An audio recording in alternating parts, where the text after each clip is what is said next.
So let me start closer to the beginning. I was 13. I was a good student. I had a few good friends. I had the most wonderful, loving, and supportive family a child could ever ask for. And yet, at 13, we change. We question everything, especially ourselves. I was that typical bored, shy, and lonely child, just looking for something to do. My relationship online with Tyree grew slowly, over a period of about 6 months. He was courteous and interesting and subtle. He was thoughtful and gentle and nice, and of course, entirely deceptive. And so we became friends. Slowly and perceptibly, he led me into more intimate conversation. I never even realized that our chats had become more intimate.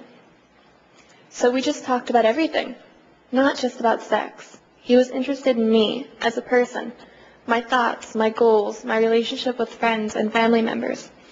He gave me adult advice and always took my side, and that was just what I needed. And my family and I were very close, but we didn't always see eye to eye about everything. Sometimes he just seemed to still think that I was still a child. But there was always my secret special friend, and I could count on him to see things my way. He was my confidant, and I wanted to tell him personal things, or parrot those things that he wanted to hear from me, whatever gibberish they were. And so I did, always online, always ready to talk, always on my side. It was the most comforting thing imaginable. And soon I felt an obligation to return this time, to always be there for him to the exclusion of everything else. That girl who walked out into the coldest, iciest to meet the madman, that wasn't me. And yet, somehow it was. He came for a 13-year-old girl, for a sex slave. He came for me.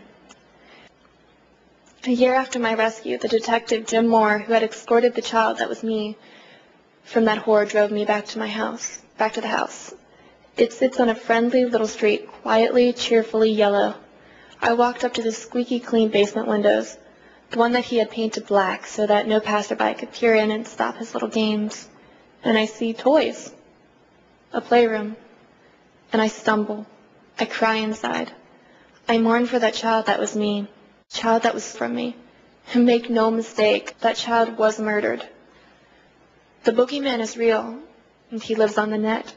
He lived in my computer, and he lives in yours. And while you are sitting here, he's at home with your children. The authorities told my parents that the odds were 1,000,000 to 1 against my recovery. But I was the exception. I got the miracle. I was rescued. So why me? Because I was blessed by the simple fact that I live in Pittsburgh, where one of the very best cybercrime task forces was created. And because I was enslaved in Virginia, where one of the best Internet Crimes Against Children Task Force, or ICAT, exists. Because they had the training, the knowledge, and the expertise to find that needle in the haystack. That was a lost little girl. That was me. Because they had the cooperation of another fine ICAC team here in Virginia. Because they were there. I am here.